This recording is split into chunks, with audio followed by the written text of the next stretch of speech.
अस्सलाम वालेकुम, professor Naila from reader group of college. आज का हमारा टॉपिक है computer buses, BS math physics और एडीए वालों के लिए। कंप्यूटर बसेस क्या होती हैं, कंप्यूटर में ये क्या काम परफॉर्म करती हैं। पीछे हमने जितने भी चैप्टर्स पढ़े कंप्यूटर के बारे में, हमने कंप्यूटर का इंट्रोडक्शन पढ़ा, हमने कंप्यूटर की टाइप्स पढ़ी, कंप्यूटर में नेटवर्क पढ़ा, कंप्यूटर में टोपोलॉजीज़ पढ़ी, कंप्यूटर के हार्डवेयर पढ़े, कंप्यूटर के सॉफ्टवेयर पढ़े, कंप्यूटर में कुछ चीज़ें हमने डाटा को ट्रांसफ़र करने के लिए पढ़ी, कुछ हमने फाइल्स को रीड आउट किया, कुछ हमने चीज़ें जो सेंडर और रिसीवर के दरमियान जो हम फाइल सेंड करते हैं, असल में बेसिकली कंप्यूटर में बस वही काम करती है। बेसिकली बस में अगर आप सोचा जाए आपके माइंड में बस से क्या लिंक आता है, तो एक ऐसा रास्ता या ऐसी मंजिल जिसकी तरफ हमने जाना हो। फॉर एग्जांपल कंप्यूटर में बसेस वही काम करती हैं, एक ऐसा रास्ता जिसको हमने बताना है कि हमने इस मंजिल से उस मंजिल तक जाना है। फॉर एग्जांपल ये एक ब्रिज है, ये एक ब्रिज है, एक ब्रिज ने दूसरे ब्रिज तक जाना है, तो उसके दरमियान में जो लिंक या जो कनेक्शन होगा या जो सफ़र वो तय करेगा वो हमारी कंप्यूटर की बसेस कहलाती हैं। ये एक फ़ाइल हमने एक ब्रिज से दूसरी ब्रिज में भेजनी है, तो उसके दरमियान में जो हमारा ट्रैवल होगा वो हमारा बस कहलाएगा। फॉर एग्जांपल एक ऐसा रास्ता कंप्यूटर का जिसमें एक कंप्यूटर की फ़ाइल दूसरे कंप्यूटर में जानी हो। A bus is a communication system in computer design, एक ऐसी कंप्यूटर डिज़ाइन की शक्ल जिसके अंदर हम डाटा को ट्रांसफ़र कर सकें, चाहे वो बिजली के ज़रिए ट्रांसफ़र करें या इलेक्ट्रॉनिक्स या डिजिटल या मैकेनिकल, जिसके ज़रिए हम एक डाटा को दूसरे डाटा में ट्रांसफ़र कर सकें। बेसिकली कंप्यूटर जो डाटा ट्रांसफ़र करता है, या यूँ कर लें कंप्यूटर की जो बसेस होती हैं वो हमारे पास 3 टाइप्स की होती हैं: address buses, data buses, control buses. Address buses जैसा कि आपको माइंड में आ रहा है कि ये एड्रेस के थ्रू चलती हैं। फॉर एग्जांपल मेमोरी में एक एड्रेस को हम स्टोर कर दें, तो इनपुट और आउटपुट में जो प्राइमरी डाटा को स्टोरेज करेगी वो हमारी एड्रेस बसेस होगी। एड्रेस बसेस फॉर एग्जांपल मैंने एक एड्रेस को नाम दिया 2.78, तो कंप्यूटर में जो मेन मेमोरी होगी ना, जहाँ पे 2.7 AD का एड्रेस मेंशन होगा, तो कंप्यूटर बसेस क्या करेगी, हमारा जो भी इनपुट आउटपुट का डाटा होगा मेन मेमोरी में जाके 2.7 AD के एड्रेसेस में जाके क्या कर देगी, डाटा को स्टोर कर देगी। डाटा बसेस, डाटा क्या होता है, रॉ फैक्ट्स एंड फिगर, कोई भी नंबर, आपका नेम हो, आपका डाटा हो, कंप्यूटर का डाटा हो, आपके घर का डाटा, होम डाटा हो, एजुकेशनल डाटा हो, प्रोफेशनल डाटा हो, उसको हम डाटा बस कहते हैं, रास्ता। तो क्या करेगी कि डाटा को क्या करेगी, कंप्यूटर के प्रोसेसर मतलब काम को जो चलते रहना है एक ऐसे कंपोनेंट में डाटा को स्टोर करेगी, या यूँ कह लें कि कंपोनेंट्स और डाटा के अंदर जो इंटरकनेक्शन होता है वो डाटा बसेस के होते हैं।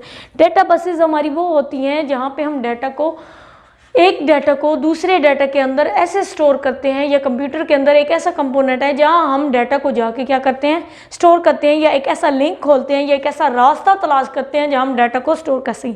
कंट्रोल बसेस, कंट्रोल से आपको मेरे माइंड में आ रहा होगा किसी चीज़ को कंट्रोल करना या किसी चीज़ को हैंडल करना।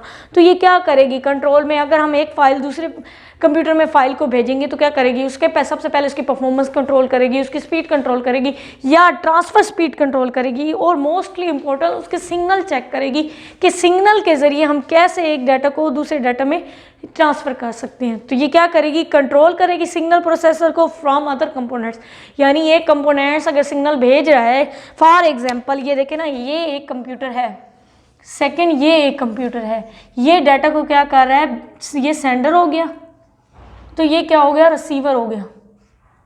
ये एक फ़ाइल भेज रहा है, जब इसने ये फ़ाइल रिसीवर को भेजनी है तो ये क्या करेगा, जो उसका रास्ता होगा उसके अंदर जो सिग्नल होंगे उस सिग्नल को जो कंट्रोल करेगी वो कंट्रोल बस कहलाएगी। कंप्यूटर में बसेस डिफरेंट काम सरंजाम दे रही होती हैं। कुछ ऐसी हैं मतलब जो डाटा मैनेज कर होती हैं, कुछ ऐसी है जो कंट्रोल सिग्नल कर रही होती है, या फिर कुछ हम यूँ कह लें कि कोई एड्रेस मेंशन कर रही होती है। ट्रांसफ़र कर लें कंप्यूटर को, या कंप्यूटर का कोई भी एक फ़ाइल को हम ट्रांसफ़र करें या एक डाटा को ट्रांसफ़र करें, तो उसको IP एड्रेसेस की भी ज़रूरत होगी, उसको सिग्नल की भी ज़रूरत होगी, उसको कनेक्शन की भी ज़रूरत होगी, या यूँ कहें कि उसको डाटा जिसको उसने सेंड करना है उसके लिए एक परमानेंट मेन मेमोरी का एक प्राइमरी डाटा का स्टोरेज होना ज़रूरी है, जिसको वो इनपुट और आउटपुट निकाल निकाल के अपनी मेन मेमोरी में स्टोर कर सके। ये हमारा कंप्यूटर बसेस का हमारा लेक्चर था, जो कंप्यूटर का एक टॉपिक था एडीए में, या कंप्यूटर के टॉपिक में आप ये समझ लें कि जितने भी हमें टॉपिक मिले हुए हैं हमने उसको इस तरह एलेबोरेट करना है कि आपने इसको इस तरह याद करना है कि वो आपको बुक से याद ना करना पड़े, बस आप उसको की पॉइंट में अपने माइंड में रखें कि चीज़ें कैसे एक दूसरे के साथ जुड़ रही हैं। अगर कोई नेटवर्क का आपका आ जाए लॉन्ग क्वेश्चन, तो आपने देखना है कि नेटवर्क में हमारे पास क्या क्या चीज़ें हैं, आपने उसको लॉन्ग क्वेश्चन में एलेबोरेट करना है। फॉर एग्जांपल अगर कंप्यूटर की बसेस का आएगा तो आपने सबसे पहले कंप्यूटर की डेफिनेशन देखी, फिर कंप्यूटर बसेस की डेफिनेशन दे दी है, फिर आपने बताना है कि 3 तरह की हमारे पास कंप्यूटर बसेस होती हैं। फॉर एग्जाम्पल आपने बताना है एड्रेस बसेस होती है, जिसमें हमने एड्रेस का मेंशन करना ज़रूरी होता है, क्योंकि कोई भी फाइल कोई भी डाटा सेंड करने के लिए हमें उसका एड्रेस मालूम होना ज़रूरी होता है। अगर हम गूगल पे भी चलाएँ तो वहाँ पे भी आईपी एड्रेस HTTP उसके आगे 2.978 इस तरह डिटेल में जाएं तो वो दिया हुआ होगा एड्रेस।